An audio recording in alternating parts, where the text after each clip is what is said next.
Special Forces soldiers became famous worldwide for operating in secrecy during some of the most dangerous military missions ever conducted. Yet one detail repeatedly captured public attention. Many operators deliberately concealed their faces during photographs, interviews, and deployments. While movies often portrayed this practice as intimidation or dramatic symbolism, the real reasons proved far more practical and serious. Concealing identities protected operators, their families, ongoing missions, and intelligence networks from retaliation by hostile organizations capable of targeting personnel long after combat operations officially ended.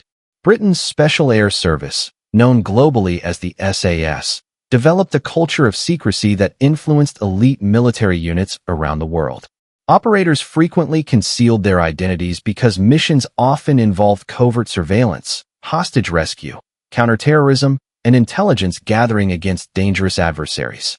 Public exposure could compromise future operations or place soldiers at risk for assassination attempts and retaliation.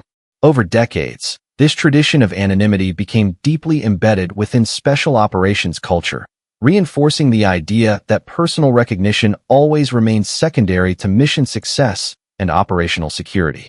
During the war in Afghanistan, special operations units conducted thousands of raids targeting Taliban commanders, insurgent networks, and terrorist organizations across remote regions. These missions often placed operators directly against extremist groups capable of seeking revenge long after specific battles concluded. Revealing a soldier's identity publicly could therefore expose not only the operator, but also family members back home to serious danger. Military commanders increasingly emphasized facial concealment during media appearances because modern technology and online surveillance made identifying personnel easier than ever before.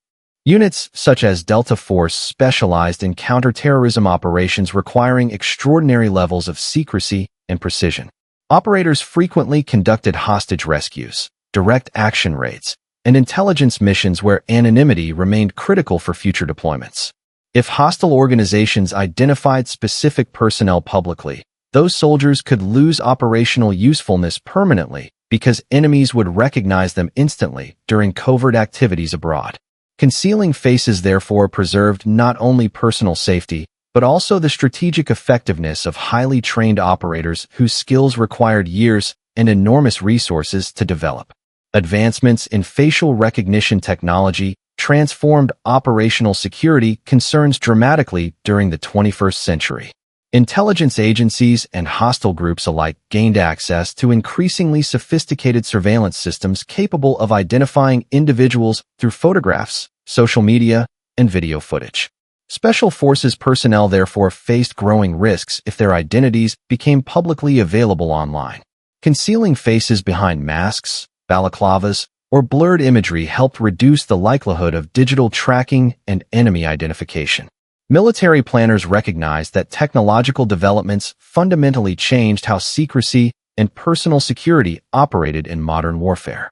After the successful raid that killed Osama bin Laden in Abbottabad during 2011, enormous public interest surrounded the identities of the special operations personnel involved. Nevertheless, most operators remained anonymous because revealing names and faces could jeopardize future missions and create security risks for both the soldiers and their families. Governments understood that elite units depended upon maintaining secrecy even after historic operations concluded. The mission demonstrated how modern special forces balanced public recognition of military success with the continuing end. The practice of concealing identities extends far beyond Western military units because special operations forces worldwide follow similar security principles. Russian Spetsnaz personnel, Middle Eastern counterterrorism units, and numerous European special forces organizations frequently obscure their faces during public appearances and combat deployments. These precautions reflect universal concerns involving retaliation, intelligence exposure, and operational compromise. Regardless of nationality or mission profile, elite military operators often remain valuable strategic assets whose effectiveness depends heavily upon preserving anonymity throughout long and dangerous careers. Many special operations missions involve direct cooperation with intelligence agencies conducting covert surveillance, reconnaissance, and counterterrorism operations worldwide.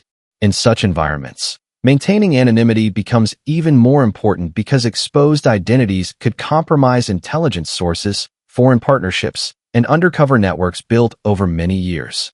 Operators frequently moved between classified missions across multiple countries, making public exposure especially dangerous. Concealing faces, therefore, served not merely as a military tradition, but as a critical layer of protection supporting broader intelligence and national security objectives.